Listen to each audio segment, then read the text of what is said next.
بسم الله الرحمن الرحيم نحمده ونصلي ونسلم على رسوله الكريم أما بعد عن زيد بن أرقم رضي الله تعالى عنه قال قال رسول الله صلى الله عليه وسلم من قال لا إله إلا الله مخلصا دخل الجنة قيل وما إخلاصها قال أن تحجزه عن محارم الله أو كما قال عليه الصلاة والسلام۔ حضرت زید بن ارقم رضی اللہ تعالی عنہ سے مروی ہے کہ رسول اللہ صلی اللہ علیہ وسلم نے یہ ارشاد فرمایا، جو بندہ بھی اخلاص کے ساتھ کلمہ طیبہ پڑھتا ہے وہ جنت میں داخل ہوگا۔ عرض کیا گیا یا رسول اللہ اخلاص سے کیا مراد ہے؟ تو آپ نے فرمایا کہ یہ کلمہ اسے اللہ کی منع کی ہوئی حرام کی ہوئی چیزوں سے روک دے۔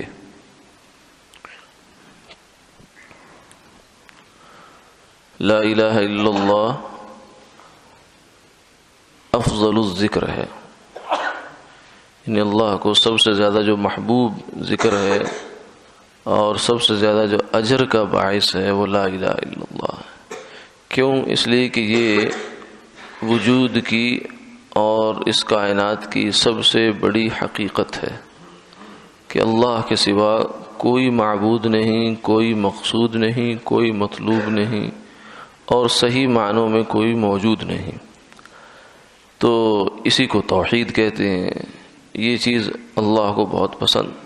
جتنے بھی انبیاء علیہ السلام دنیا میں تشریف لائے ان سب کی جو دعوت ہے اور لوگوں کو بلانے کا جو پیغام ہے اس میں توحید ایک بنیاد ہے۔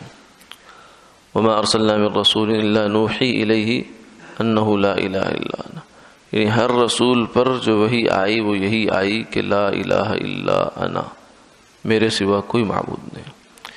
تو یہ فرمایا جو بندہ اخلاص کے ساتھ پڑھتا ہے وہ جنت میں داخل ہوگا۔ اگر تو اخلاص پورا ہے تو جنت میں گویا کہ بغیر حساب کتاب داخل ہو گیا، اور اگر اخلاص ادھورا ہے تو پھر کچھ حساب کتاب دے کے جائے گا۔ اگر اور زیادہ کم ہو گیا اخلاص تو پھر ضابطے کی روح سے اسے جہنم میں جانا پڑے گا، لیکن بالآخر جنت میں آ جائے گا ایمان کی وجہ سے۔ اخلاص کا بنیادی درجہ تو یہ ہے کہ کفر سے، شرک سے انسان بچنے والا ہو، اور جو بھی لا الہ الا اللہ صدق دل سے پڑھتا ہے، اس کو سمجھ کر پڑھتا ہے، تو کفر سے اور شرک سے تو وہ بری ہو جاتا ہے۔ اس لیے بالآخر اس شخص کی نجات ہو جائے گی۔ لیکن پورا اخلاص یہ ہے کہ جتنے بھی اللہ نے کاموں سے منع فرمایا ہے انسان اس سے بچ جائے۔ تو یہ کلمے کو مخلص کرنے کی یہ ایک ترکیب ہے کہ کلمہ جنت میں لے جائے گا اول وہلہ میں بغیر حساب کتاب کے، لیکن اس کے لیے ہمیں اپنے اعمال کی اصلاح کرنی ہوگی۔ اعمال کی اصلاح یہ ہے کہ جن چیزوں سے اللہ نے منع فرمایا بس ان سے انسان رک جائے، یعنی لمبی نفلیں، تلاوت، ذکر، صدقے اور جو نیک کام ہیں مثبت انداز میں وہ بھی اپنی جگہ اہم ہیں، لیکن بنیادی ذمہ داری انسان کی یہ ہے کہ اللہ نے جس چیز سے منع فرمایا اس سے رک جائے۔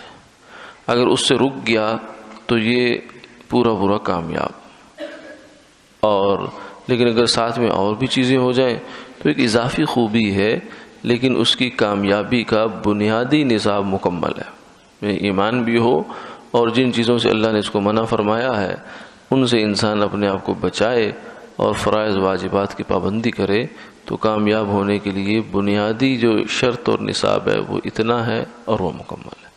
ہاں، اس میں جس قدر کوتاہی ہوگی پھر اس کی سزا اللہ معاف کرے انسان کو بھگتنی پڑے گی۔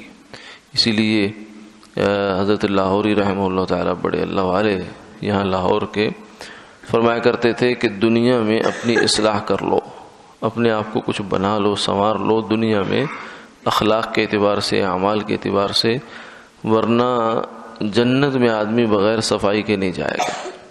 اس کے لیے اللہ نے ایک جگہ رکھی ہے، ایک اس کی ورک شاپ ہے، ایک ہسپتال ہے جس کا نام جہنم ہے، تو مسلمان بھی وہاں سے گزرے گا اور پھر جنت میں صاف ستھرا ہو کر جائے گا۔ اس لیے انسان اپنے آپ کو دنیا میں ہی اللہ کی نافرمانیوں سے بچا لے تو یہ اس کے لیے عافیت کا راستہ ہے۔